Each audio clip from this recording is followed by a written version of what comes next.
What is good, Smooth Nation? Back at another video. Gonna react to another Why It Sucks to Be Born As. We're gonna do the Viltrumites, and next time gonna do Namekian. But I want to do Kryptonians first.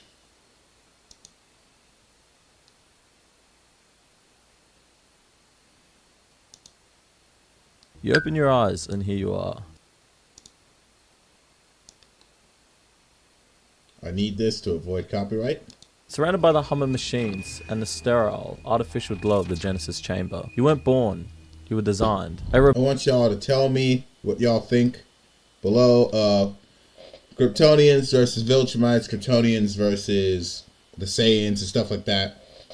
If I had to choose between being a Viltrumite, being Kryptonian, I choose Kryptonian because Kryptonians have other abilities. Robotic voice announcer. As long as you're on the sun, pretty much good. Congratulations, you now have a name, with Van being your first name and Z being the house your family belongs to. All of this incredible technology around you, as well as the entire planet, is powered by mining the planet's unstable core. I'm sure that won't be an issue. The fluid around you drains, and suddenly the gravity hits you like a brick wall. Wait, is that where the Kryptonian comes from? Because I've never been the biggest Superman fan. I watched the animated series and I've dabbled in some of the comics. So all their tech comes from taking stuff from the core of the planet.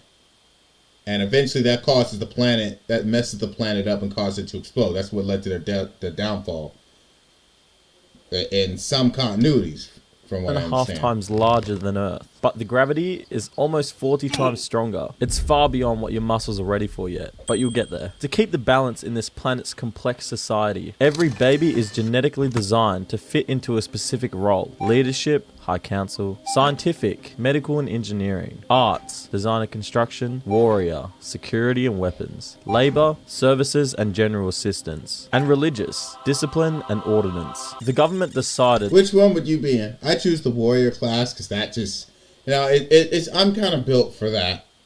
That you were going to be genetically crafted for the role of scientist. They cheaped out on things like strength and charisma and put all your points into intelligence. Welcome to Krypton, Einstein. Do you even have parents? You were born in a machine, right? See, this is the problem with a lot of really smart people, is they're not socially inept and stuff. I say this on my other video.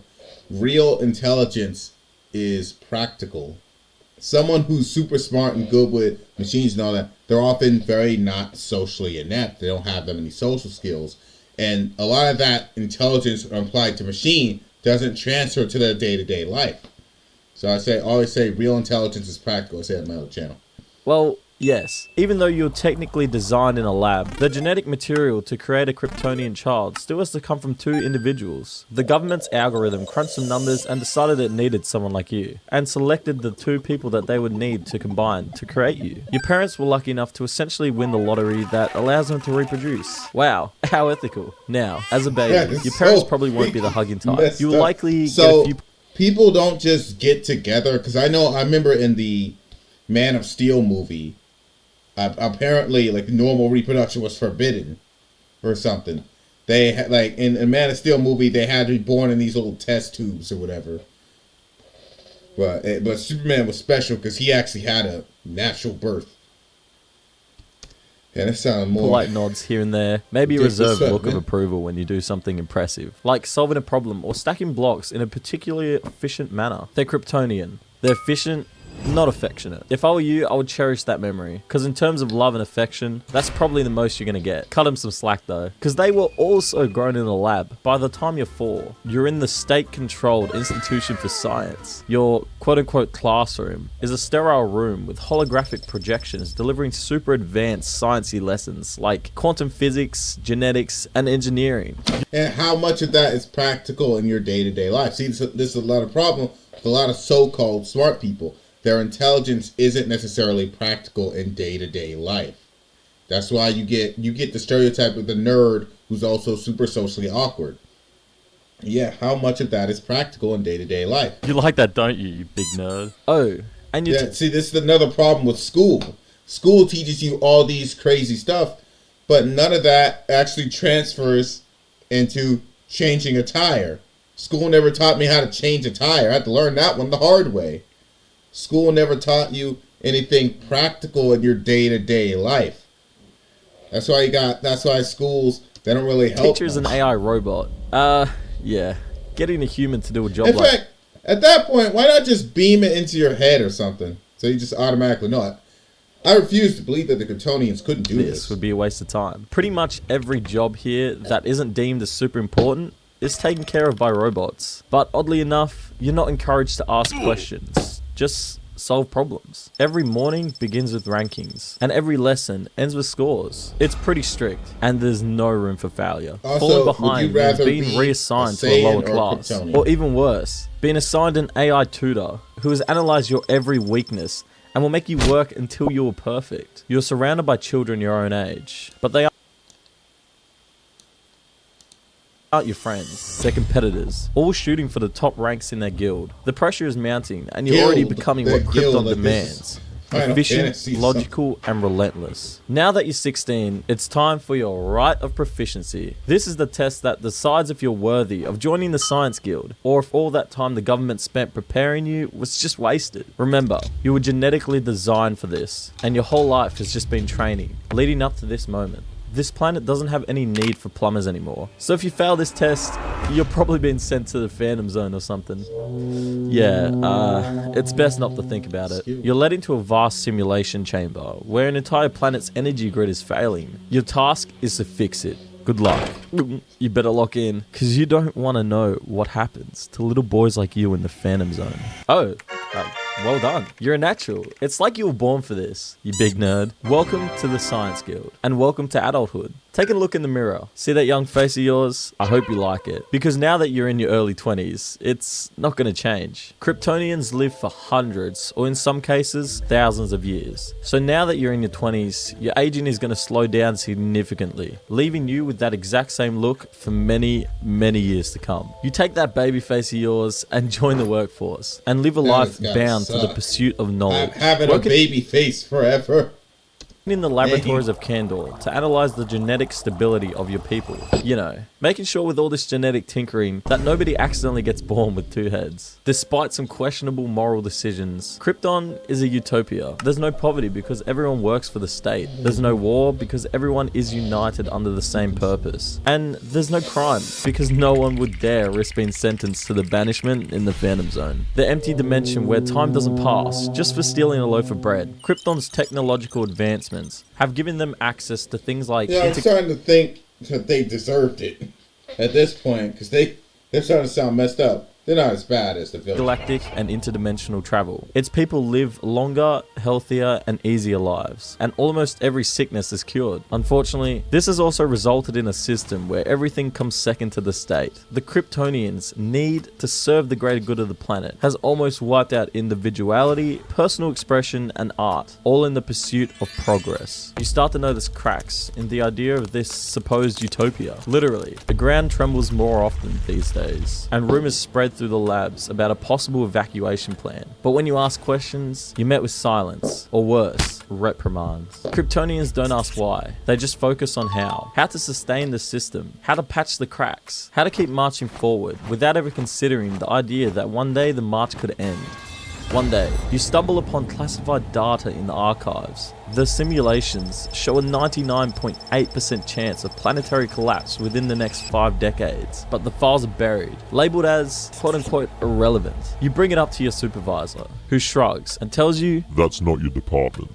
And he's right. You're a Kryptonian, and Krypton is eternal. This is a perfect society, and you need to get back to work. As a scientist, your every waking hour is consumed... See, here's the thing. You know, any skilled individual would have been found out that these guys are liars by now. Since this guy, remember how he was raised? He was all about the science. When you got the science class, the warrior class would have been able to find out that these niggas is lying. These niggas are lying because they're trained to read body language and stuff. So that's the problem with a lot of smart people. It's not by practical. equations, formulas, and that steady march forward of scientific progress. In your mind, the future of Krypton is calculated, measured, and certain. Until you met her. She comes to your lab on official business, tasked with reviewing our genetic archives for the Warrior Guild. You've been at this job for over 100 years now, so you show her the way and get to talking. At first, it's strictly business, but you quickly find you have a lot of common ground. Laura Van L, you have a ridiculous name. No way, I have a ridiculous name. Sparks fly, and after years of dating, she's the light of your world. She makes you wonder if you've become too absorbed in your work, too blind to the potential of what this life could really be. With her by your side, the mundane becomes magical, and every moment feels like a page out of a dream. She's the most beautiful, enchanting, and caring woman you've ever known. Someone who sees you in ways no one else ever could. Her laughter is music to your ears. Her kindness, an anchor in a chaotic world. She's the kind of girl you always imagined when you dared to dream of love. The partner you thought existed only in stories. She's the most beautiful, enchanting, caring woman you've ever met. The love of your life. Oh, never mind. You've just been assigned a partner. Sorry, Lara. The government's main computer system has selected you to breed. Hell yeah. It's paired you with 279-year-old Zanara Veckley. You're both in the Science Guild, and the state needs another child who's a scientist just like you. Apparently, there's something going wrong with the planet's core, and they need more great minds to figure it out. I can't imagine what though. After a couple of months, your little boy is finally ready. You and your new wife, Zanara, make the ceremonial trip to the Genesis chamber. It's a surreal experience. I'm starting to wonder, like, selective breeding as a society is going to result in so many problems. Because you're specifically choosing, we need this many classes of people. Well, there's a problem with having certain classes of people. What about, like, an outsider looking in? Like, let's say if you have, like, just two sides. Eventually, you're going to get a point where everybody's wrong. Need a third party to look in, hey, this is actually wrong. Let's fix this. This is a problem with selective breeding. It'd be better if you just let things take its course. Experience rows upon rows of potential children, each one meticulously engineered, their genetic profiles displayed in glowing detail before you. You sift through the options, weighing traits like intelligence, physical prowess, and resilience. After much deliberation, you choose the child with the best genes, the one destined to excel in the Kryptonian society. This will be your baby boy. The others are, we don't need to talk about those. You take him home with you and accept your new role as parents. Despite looking like you're in your mid to late 20s, you're both well over 150 years old. So hopefully that time has got you ready to be parents. Your little boy grows up to go to the Institution for Science, just like you did. He'll be raised by the state and AI. And you see him every once in a while, just to check in on how he's going. No hugs though, because your parents never really taught you how. Life on Krypton certainly isn't... In fact, that reminds me, a lot of things of parenting. A lot of people get mad at kids when they don't have proper manners and stuff. These kids weren't actually taught manners. A lot of parents nowadays, they don't actually teach children anything. They just throw them off to school and let school do everything. You have to teach a child to say please and thank you. You have to teach a child to control their emotions. You have to teach these things. A lot of parents nowadays, they're not really teaching anything. I had to learn the hard way to control your emotions. I had to learn the hard way to not try to be friends with an authority figure. There's many times where I tried to be friendly authority figure and he just corrected me. I had to learn the hard way. A lot of parents are not actually teaching anything. Perfect. It's a world... It's the same thing in Krypton. They're not actually teaching the kids anything practical in their day-to-day life. They're just shoving them with certain roles to do. Built on strict order, calculated efficiency, and emotional restraint. Sure, there are benefits. A society without chaos, where everyone knows their role and plays it flawlessly. But there's a flip side. One that makes you stop and think about what really matters. The lack of spontaneity, the absence of genuine warmth, the hollow feeling that comes with chasing perfection. It makes you question the things that really make life worth living. But hey, if there's one thing we can learn from all of this, is that in the long run, everything's gonna be okay. Oh, good thing you guys can survive in space. Well, you know, compared to the other ones, in fact, Super Ramy Super Ramy, in my opinion, because the storyline that he told was a bit cooler. Yeah, so, tell me what you think. Would you rather be a Kryptonian or a Viltrumite? Because they're more similar than Saiyans. But tell me what you think below.